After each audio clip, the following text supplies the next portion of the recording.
এটি একটা মর্মান্তিক দুর্ঘটনা। তারপরও সরকারের কাছে আমাদের আহ্বান থাকবে যে এই দুর্ঘটনাটাকে সম্পূর্ণভাবে আমরা দুর্ঘটনা হিসাবে না দেখে একটা তদন্ত কমিটি গঠন করে প্রকৃতপক্ষে কিভাবে এই দুর্ঘটনাটি ঘটেছিল এবং সরকারের দায়িত্ব থেকে অনেক কিছু চাইলেও তো এড়িয়ে যাওয়া যাবে না। পরিবারের পাশে দাঁড়াতে হবে এবং তাদের ভবিষ্যতে বিভিন্ন ধরনের কর্মকাণ্ডে এই পরিবারকে সহায়তা করা এটা সরকারের নৈতিক দায়িত্ব।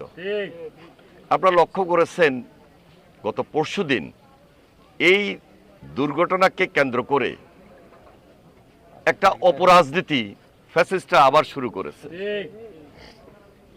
গত 16-17 বছরে যারা এই দেশের দুর্নীতি দুঃশাসনের সঙ্গে জড়িত ছিল, গুম খুন হত্যাকাণ্ডের সঙ্গে জড়িত ছিল, তারা এই প্রকৃত যে দুর্ঘটনা সেই দিকে শোকাবহ যে পরিস্থিতি, বেদনাদায়ক যে পরিস্থিতি, সেই দিকে তাদের তো নজর ছিলই না, বরং পরিস্থিতিকে ভিন্ন খাতে প্রবাহিত করার জন্য আরেকটা ষড়যন্ত্র তারা শুরু করেছে।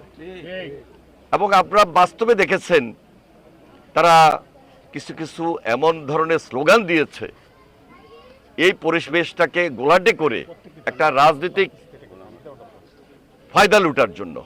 কিন্তু বাংলাদেশের মানুষ আমরা যেভাবে গত 15-16 বছর আন্দোলন করেছি, সংগ্রাম করেছি, লড়াই করেছি ফ্যাসিস্টের বিরুদ্ধে, দুঃশাসন দুর্নীতির বিরুদ্ধে, আমরা সকল রাজনৈতিক দল দেশের মানুষ এক এবং ঐক্যবদ্ধ রয়েছে। কোনোভাবেই এই ফ্যাসিস্ট আর যেন সুযোগ না পায় সেই দিকে আমাদের সবাইকে লক্ষ্য রাখতে হবে, সজাগ থাকতে হবে। আমরা সতর্ক আছি। আমার দৃঢ় বিশ্বাস সকল রাজনৈতিক দল, দেশের মানুষ আমরা যদি ঐক্যবদ্ধ থাকি এবং এই ঐক্যটা যদি ইস্পাত কঠিন দৃঢ় ঐক্য হয় এবং সুদৃঢ় ঐক্যের উপর প্রতিষ্ঠিত হয়, এদেশের গণতন্ত্রের বীজ শক্তিশালী করার মধ্য দিয়ে আমরা দেশে একটা জনগণের সরকার প্রতিষ্ঠিত করতে সক্ষম হব ইনশাআল্লাহ।